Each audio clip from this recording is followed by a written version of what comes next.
We'll have a crew in Birmingham this week for SEC Media Days, which usually serves as the unofficial kickoff to the new college football season. Another year of high expectation for the Dogs. They return more than a dozen starters, including starting quarterback JT Daniels, joined now by one of our UJ insiders, Dayne Young from UJSports.com. So, Dayne, I got to start here. I've been here 4 years, and it just seems like every year I'm hearing this, so I'm going to just start off the only way I know how. Is this the year? It very well could be, and I know that fans probably don't want that couch statement, but look, in college football, you just have to make the dance, right? And Georgia has the talent, but more importantly, I think Georgia has the schedule to be able to make it to Atlanta to the SEC championship game. If it's undefeated, then you have a little bit of cushion. If there's a loss along the way, then you probably have to win that game, and then you get into the Final Four, and then anything can happen from there. But with the talent on this team and a schedule that's so favorable down the stretch, especially in the conference, I think you have to like Georgia's chances to at least be in that Final Four.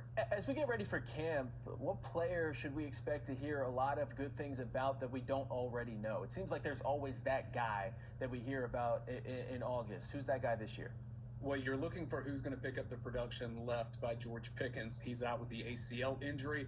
I'm looking at Marcus Rosemy-Jacksaint. We saw him beginning to emerge leading up to his injury in the Florida game. He had the touchdown last season and then broke his ankle on that same play. Someone has to step up on the other side of Jermaine Burton and give multiple targets on the outside to JT Daniels. I like Marcus Rosemy-Jacksaint, but also look out for Marietta product Dominic Blaylock coming off of 2 ACL injuries himself. Gosh, I really hope Blaylock can find his way again. That's a good kid there. But I want to talk about some disrespect here. National pundits saying JT Daniels is overrated. Pro Football Focus has Daniels ranked as the 23rd best quarterback in college football. What do you say about all that?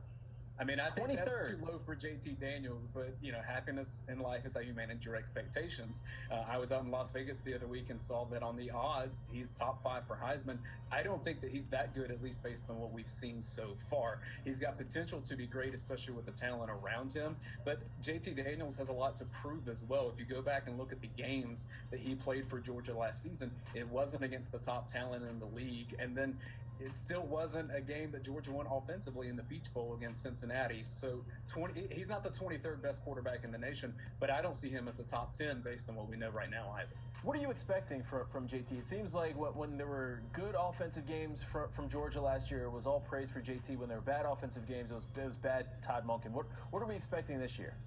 We're expecting more explosive plays down the field from Georgia, and that means a quarterback that can get the ball there. The arm strength is unquestioned, and it's something that Georgia has been lacking in, especially, I mean, Georgia played 4 quarterbacks last season if you include Jamie Newman, and so just some stability is going to be the first thing, but being able to get the ball down the field is the next thing. The only question I have is, can he do it accurately enough to be able to win big-time college football games? I don't think anybody's counting Jamie Newman, but SEC Media Days are here. We'll hear from Kirby Smart, JT Daniels, and Jordan Davis. What will be the big story on Tuesday when it comes to UGA? Most of the chatter is going to be off the field with name, image, and likeness, but hopefully the conversation begins to turn to the season, and for Georgia, it gets no bigger than game 1 against Clemson. You talk about the JT Daniels conversation. Well, there's also DJ Uiagalelei, who's above him in Heisman odds so far, and so that quarterback battle is going to mean a lot for the college football playoff for both sides in that case. So I think you're going to hear a lot of Clemson chatter. For Jordan Davis specifically, that game being in Charlotte, that'll be his hometown. I think that's probably one of the reasons he came back to Georgia. It's going to be a big special game for him. All right, well, I'm expecting big things from that Georgia defense. That's all I know about this upcoming year. All right, we got more with Dayne and Grant coming up after the break. We'll play What's the Word? And you know we're going to talk about this guy right here. We got to. We'll be right back.